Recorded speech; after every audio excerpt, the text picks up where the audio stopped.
This is Morning Stock Watch with the weekly market report for the week ending April 10th, 2020.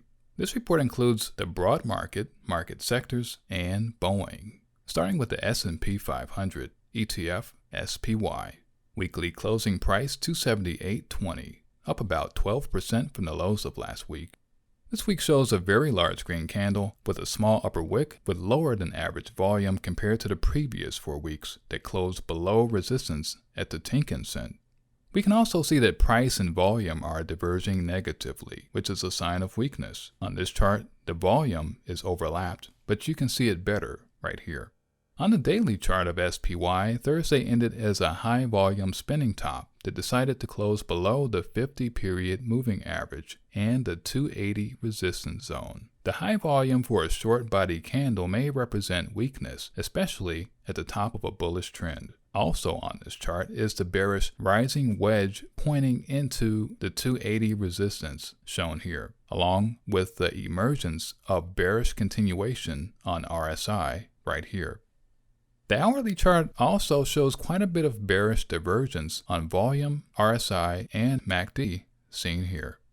Looking at the 11 market sector ETFs, looking at each sector individually gives us a good idea of what's affecting the market most at any given period. Simply looking at the weekly candles in comparison with the S&P, the entire market was green this week, with real estate, materials, and financials in the lead with gains of up to 20%.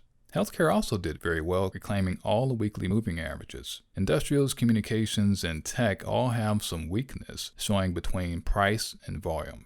Less volume for larger, more recent candles. If the market does turn red next week, industrials, energy, communications, and consumer discretionary could be the laggards. Now let's take a closer look at the S&P. Where could it actually be going? As always, there's 2 sides to every trade. The idea is to be on the good side of the trade more times than not, with each trade having limited risk. With that said, let's see where this thing can go. There's lots of evidence that price could start setting up for downside from here on the daily chart. We have the high volume doji here, just below the 50-period moving average. Lower areas of support at the 266, 245, and 240.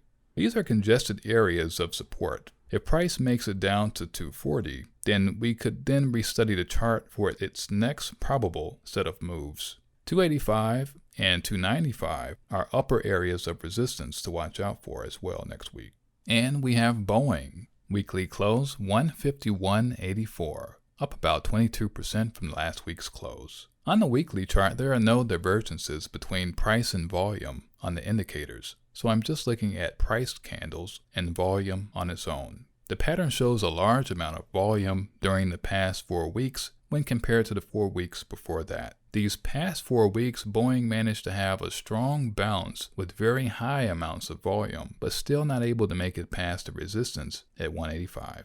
And right here, also on the weekly chart, the last 3 weeks have upper wicks that are not short. They're not super long, but they're definitely not short. This definitely doesn't look good for immediate upside. On the daily chart again, there are no divergences on the indicator, so just looking at the candles and volume. We see that 165 is critical, as we see here with this large red candle. On Thursday, the day put in a red spinning top at the trend resistance on lower volume, as we can see here. A tad bit of bearish divergence on the day in keeping inside the wedge. This doesn't look strong enough to break to the upside, so downside support are at 140, 125, and 105. For upside, we need to break and hold above 165 for a price run up to perhaps 182. If these targets are met, another study will be needed to determine the next price move. If you found this report useful in any way, please give a like and subscribe. Thanks for watching, and see you next week for another weekly report.